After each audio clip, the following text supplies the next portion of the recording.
Dracula!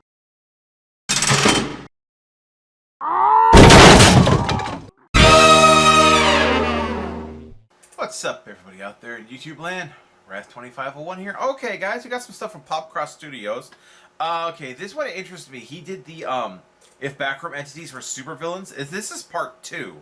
I don't think I did part 2, and because he's starting to do another one called Escape from Backcell's Prison.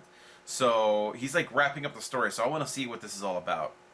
So this is What If Backroom Entities Were Supervillains Part 2 by Popcross Studios. And let's get started here.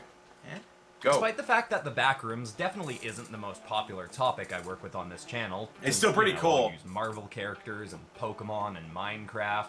I think this might actually be one of the most approachable series I'm doing on the channel, because you don't actually need any specific knowledge base going into this to enjoy the story and artwork. Though, admittedly, it probably is more fun for you if you know stuff about the Backrooms and the entities that I'm adapting into supervillains stuck in Backcell's prison. But I have been so lit up creatively by going through Backrooms community lore to write the story for these episodes, and I've got a lot of plans in mind for it, including a definitive ending, though whether or not that ending comes in 2 episodes or 10 episodes will depend on whether or not I can make the story good enough that you all want to keep watching for a long time. I'm going to keep doing my best, but either way, I definitely think you're all going to enjoy this next chapter. So let's get into it, shall we? Let's go! Hit like if you want, subscribe if you feel like, but either way, enjoy the show. Day 15, trapped in Backcell's prison. Even though it's only been 1 day since my last entry, an insane amount of stuff has happened. A lot of it was really freaky and horrible, but the few good things might have made it all worthwhile. Maybe. Good things? After that psycho moth lady almost killed me in the old school hotel looking level I was on, and I discovered that the glowing green stuff I can emit from my hands can heal me with enough time, I took a quick nap to regain some energy, then woke up to the sound of footsteps headed towards me. Cthulhu. I probably should have hidden, but I just jumped up and threw my glowing fists up in front of me. At first, I couldn't see anything. He healed himself even with as his the magical steps healing were getting spooge. closer and closer. I was looking all around trying to figure out where gel. the sound was coming from until a voice just spoke out of nowhere. "Oh, I apologize. This must be dreadfully confusing to you, my boy." Then, like 10 feet in front of me, a guy just suddenly appeared. I think he must have had invisibility powers or something, but I never really saw him use it again, and it's not like that was the weirdest thing about him. He was decked out in much cleaner-looking supervillain clothes than a lot of the other freaks I'd seen in here, and he stood tall and had a sort of snotty vibe about him, which is weird how quickly I picked up on that, considering his head was literally a big, squishy squid. Obviously, I wasn't planning on trusting this guy right away, since everybody else down here had basically tried to kill me, but he did a decent job relaxing me at first. He was friendly and didn't get too close to make me think he'd attack me. He introduced himself as Gentleman Beststar. I still don't know if that's a villain name or what, but anyway, he asked me how a kid like me had gotten stuck in Backcell's prison, and I told him some of the truth, that I didn't really know much. I left out the fact that I'd only gotten my superpowers 2 days before clipping into this place, though. I was smart enough to know that he could still be a threat, and I didn't want him to know how little I knew about my own powers. When my guard was down enough, I asked him if there was any way out of this place. He just kinda drummed his fingers together for a sec, then said he'd make me a deal. He said he ran a sort of show on this level to entertain the inmates to try and keep them from spending their time wreaking havoc. He said if I joined in on the show, he'd answer whatever questions I had. I asked him what kind of show it was, and he kept it a bit vague, and now I get why, but he said it was a sporting competition, and for each round that I'd won, he'd give me more answers, such as where to find the key. He didn't tell me anything else about what this so-called key was, but just hearing the words key made me way too eager to take the deal without asking any more questions. Dumbass. That's probably what he was going for now that I think about it. Duh. I agreed, and he did something kind of weird that I still don't really get. He tapped a finger onto his forearm, and it didn't do anything. Then he looked sort of frustrated and mumbled something about a force of habit. Then he just turned and led me down the hallway. I followed him across the level, and the hotel sorta turned into more of a boiler room sorta look. Kinda like the level where I'd gotten chased down by Smiella. He brought me to this big armored door and turned the latch. As it opened, the sound of a mumbling crowd from inside suddenly turned to cheers. I peeked my head in to see that I was on the ground floor of a makeshift boiler room fighting ring. Above and around it were a few dozen inmates, all banging at the cage that domed over the arena. Lining the outside of the ground level of the ring were a bunch of smaller cages with other people inside, some of them looking really beaten up. I was about to pull back and try and rethink this deal when Beststar suddenly shoved me into the ring and slammed the door shut behind me. Dingus. Let's be real, I really should have seen that coming. Yeah.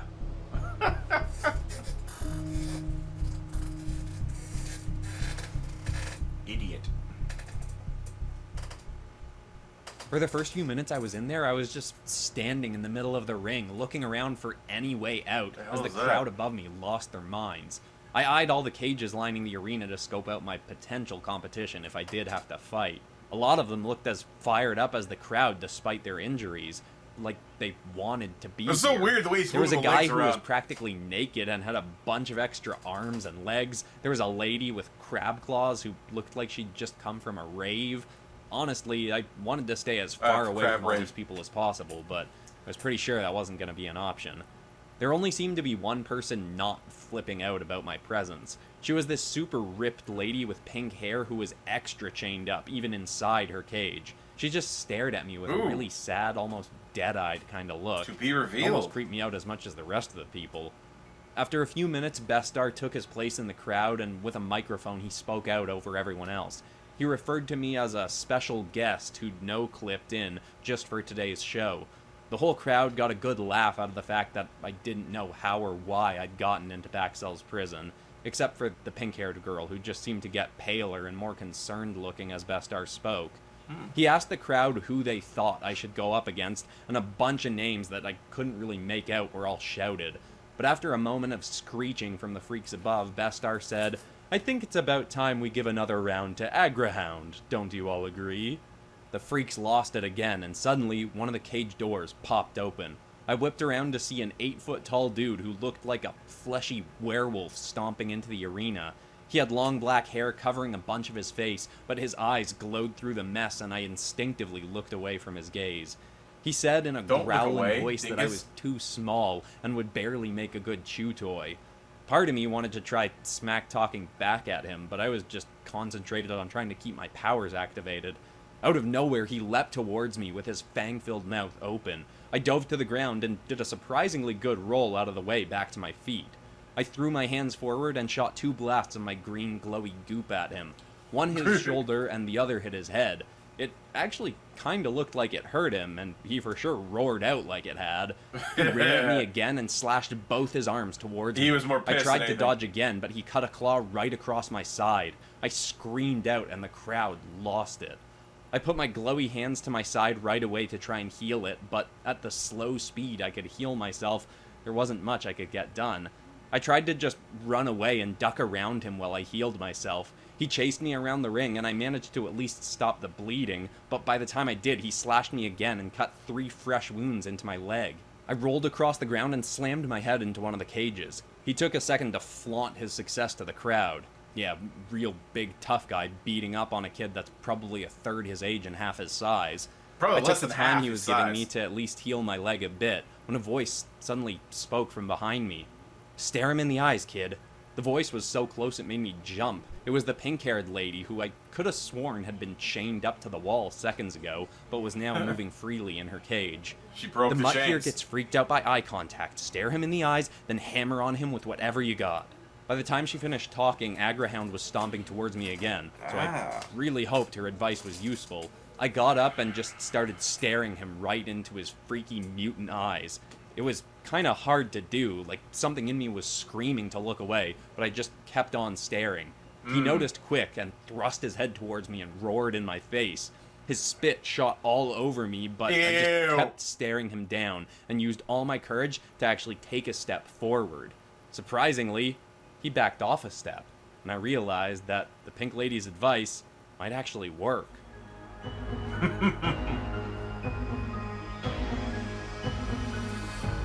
You got to establish dominance, man. I started doing as the pink lady suggested. I kept staring, lit up my hands, and started punching glowy stuff right into his chest and shoulders and stomach. He swung his arm at me, but slower than before, and I ducked under it easily and punched hard into his elbow. He was freaking out and yelled at me to stop staring at him. I couldn't believe how well this was actually working. Thinking about actual dogs for a sec, I took a shot right at his nose, punching as hard as I could, and I think my powers might have activated because I hit him so hard that he flopped backwards to the ground. I kept staring him down as he scrambled backwards and shut himself back into his cage.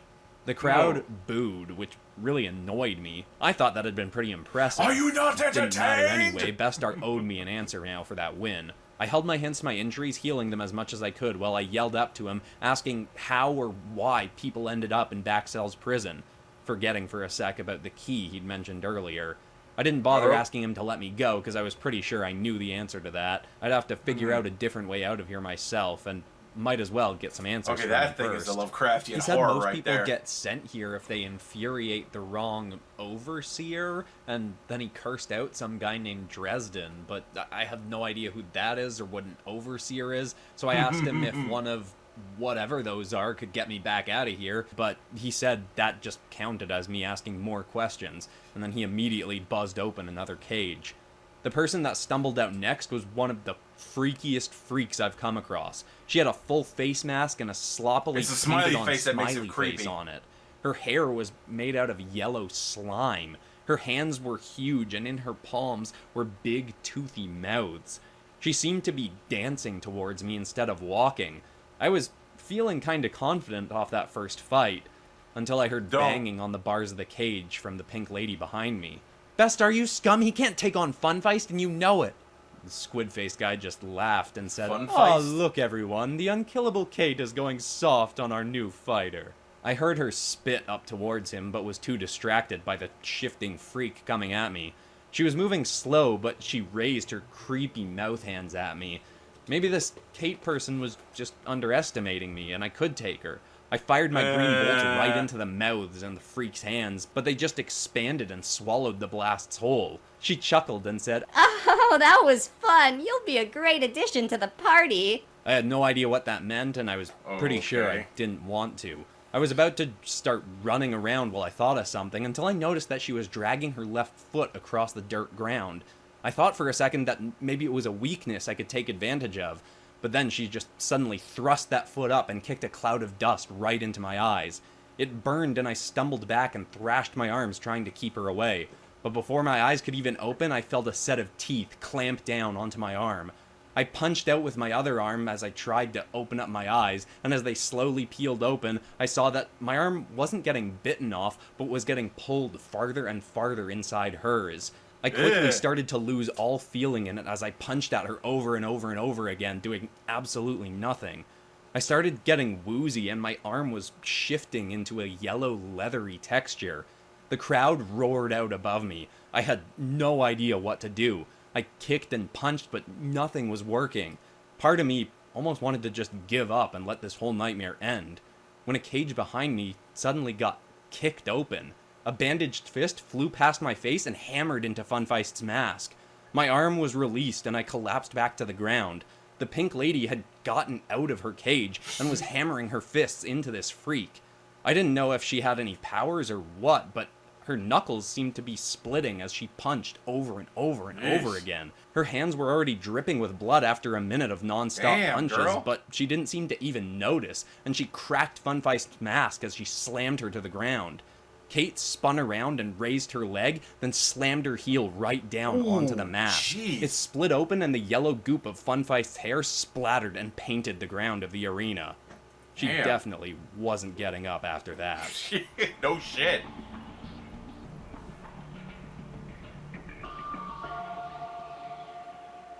Yeah, that's definitely one of the more Lovecraftian son of a bitches in This this. unkillable Kate ran over to me, grabbed my arm, and stared me in the face. She said, "Listen closely. Rumor has it the level people call Fight for Your Life has a key hidden on it. Beststar sent dozens of its minions to try and find it, but they haven't yet. If you do find it and survive, you take it to the end, and you might be able to..." While she spoke, Beststar yelled out through his microphone, You've sealed his fate now, Caitlin. He could have died gloriously in the arena, but now you've doomed him to be a meal for the Sea Butcher.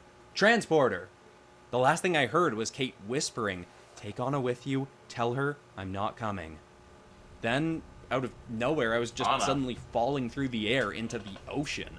I What the hell? splashed into icy water. My body shook from the cold, but my wounds burned from the salty waves.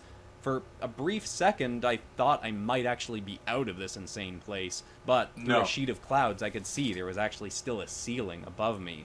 Even though this ocean looked like it went on forever, it was still a room of Baxell's prison. When the shock of the scene change faded, I started to notice that there were skeletons floating around me. A lot had Skeletons happened don't in float. those last few seconds before leaving the arena, but the name Beststar had said echoed through my mind. The Sea Butcher. Beststar probably could have had any of his freaks in there kill me if he wanted to, so if this was supposed to be some kind of punishment for Kate telling me stuff about the key and the end, then whoever was waiting for me in this place was probably a lot worse than anything I would have faced in that arena. I healed up my wounds, then started to swim, not really knowing where I was going, but just knowing I wanted to get moving. Eventually I caught a glimpse of something in the distance and just started heading towards it. Took an hour of swimming to even get close, but soon enough Wow, I could you tell got it some was good a endurance. house. It was flooded and smashed up, but getting to its porch at least let me sit down and have a rest for a few minutes. But Arms I would feel like didn't lead. get to relax long, because something caught the corner of my eye and made me jump. Whatever it was splashed back down into the water near me. I wasn't taking any chances though, so I just spun myself towards it and started shooting tons and tons of my green blasts at the water. "Come try me, Ew. Sea Butcher!" I yelled out, trying to sound confident. But something suddenly leapt out of the water next to me and pushed me into the wall, clamping its hand over my mouth. No, please, be quiet, for your own good. It was definitely some kind of fish person in a wetsuit, but she didn't look like a killer. She actually looked around my age, way Those younger teeth, than she every doesn't look other like a maniac killer, in this bruh. place. I calmed down a bit, but just as she slowly took her hand away from my mouth, something else leapt up out of the water near us. Oh, this And is not this her. thing looked a heck of a lot more like a sea Okay, butcher. there you go. She spoke in a gargling voice. "Step aside, Anna. Your company isn't worth losing a meal over." Hearing that name felt like an unusual but much appreciated stroke of luck. "Anna, are you a unkillable Kate's friend?" She replied. You saw Kate? Is she okay? Has she killed Beststar yet? I didn't really have No. answers beyond saying, "She told me how to escape this place, and she told me to take you with me, and that she wasn't coming." Tears immediately started to well up in Anna's eyes, but Sea Butcher wasn't waiting anymore. She leapt right at me, and Anna pushed me out of the way as the freak smashed through the window next to us into the house. Anna turned to me and said, This'll sound crazy, but you have to swim straight down until you pass out. Then she shoved me into the water. Sea Dude. Butcher leapt back out the window towards Anna, but somehow leapt right through Anna. Then Anna turned and leapt onto the Sea Butcher's back, wrapping her arms around her neck from behind. I wanted to help, but figured she knew what she was doing better than I possibly There you could go. in this Just- place. Yeah, I I'm started out. swimming down, really not excited about what I was about to do. In the depths beneath me, swimming I down could is hard. faintly make out a dark cave. People have a tendency to Was float, that so what I was swimming headed down is kind of towards? hard. I mean, it didn't really matter because I was already out of breath and my throat was on fire. My whole body screamed at me to turn back, but at that point, I wouldn't even make it back to the surface. My vision started to go black, and the last thing I felt was a slippery hand grabbing my wrist and pulling me farther down. I awoke what felt like an eternity later, lying in a damp cave across from Anna. She had a bunch of fresh wounds cut open across her body, but Yeesh. seemed to be ignoring them, and just said to me, Please, tell me everything that Kate told you. Okay, so now I'm really interested in this. Even more so. I love it when he actually puts together a coherent story. There you we know? have Chapter 2 of The Escape from Baxell's Prison. Anyone who's a very long-time fan of the channel and has a really good memory may now actually recognize that not only have I introduced the kid, one of my old original characters, as the main character of this series, but I also introduced the unkillable Kate, who does appear a couple times in my old 20-year sketchbook tour video, and I planned on bringing her in eventually. If you are enjoying this series, I would hugely appreciate it if you share it. Why does this guy not have a comic book deal yet? Can somebody please answer that? Give this series a definitive ending, you know, but I would love because this sounds like a hell of a lot better than the shit that Marvel and DC's been putting that'll out. Be more justified if there's more people into watching it. And of course, if you're new to the channel, you might want to check out the first episode in this series. I mean, the shit he puts out, you think there'd be people like crawling all over this guy. Besides that, that's to all make a comic except of this course shit. for ending It'd be this amazing. video on some kind of positive or inspiring note. And the thought I want to leave people with today is a little bit more targeted towards people who are interested in building their own business or their own YouTube channel or something like that. But it's that true entrepreneurship means giving up what you want now for what you want most. Might be a bit fun to play an hour of video games now, but ultimately taking that hour and spending it on building towards something you're trying to achieve is going to be a lot better for you long term. I hope that's inspiring to someone out there. Thanks so much for watching, everybody. I love you all, and I'll see you all in the next episode on Friday. Despite the fact that the so that's an interesting one. So what are the backroom entities for supervillains part 2? Alright, so yeah, gotta do more of these. Well, I hope you guys enjoyed that. I definitely did. Like this video, subscribe guys, and definitely click on the link to the original in the description. Subscribe to Popcross and like the original video. I will see you guys next time. Tune in every day for new content. Bye-bye.